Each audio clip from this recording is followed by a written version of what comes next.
একদিন জঙ্গলের মধ্যে একটা বাঘ আর একটা শিয়ালের মধ্যে তর্ক চলছিল।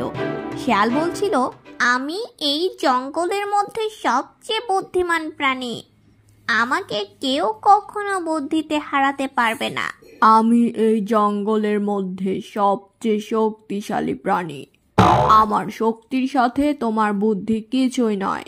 আচ্ছা ঠিক আছে, তাহলে আমি একটা দৌড় লাগাই, তুমি তোমার শক্তি দিয়ে আমাকে ধরে দেখাও। আচ্ছা ঠিক আছে, তুই দৌড় দে আর আমি আমার শক্তি দিয়ে তোকে ধরে দেখাবো। তখন তুই বুঝতে পারবি শক্তির কাছে বুদ্ধি কিছুই নয়। এই বলে শিয়ালটা দিল ছুট। বাঘটা যখনই শিয়ালের কাছাকাছি চলে এলো, তখনই শিয়াল দৌড়ে গিয়ে একটা গাছের মগডালে উঠে পড়ল। কিরে, ভয় পেয়ে গাছের মগডালে উঠলি কেন?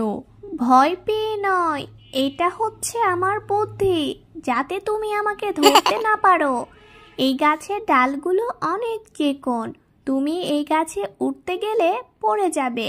আর গাছটা এতটাই উঁচু যে তুমি গাছ থেকে পড়ে গেলে তোমার হাড়গোড় সব ভেঙে যাবে।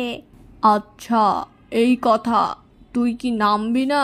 তখন আমি তোকে আমার শক্তি দিয়ে ধরে দেখাবো। বাঘটা কিছুক্ষণ পর একটু অন্যমনস্ক হয়ে গেল, আর তখন শেয়াল গাছ থেকে নেমে আবার দিল ভোঁ দৌড়। দৌড়াতে দৌড়াতে সামনে একটা নালা পড়ল।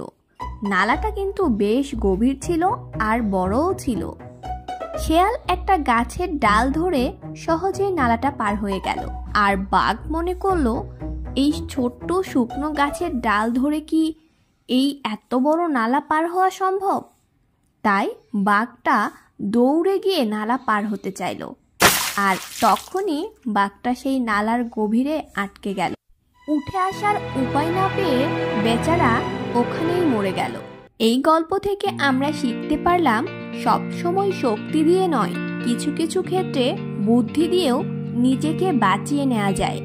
ছোট্ট বন্ধুরা, আমাদের আজকের গল্পটা তোমাদের কাছে কেমন লাগলো?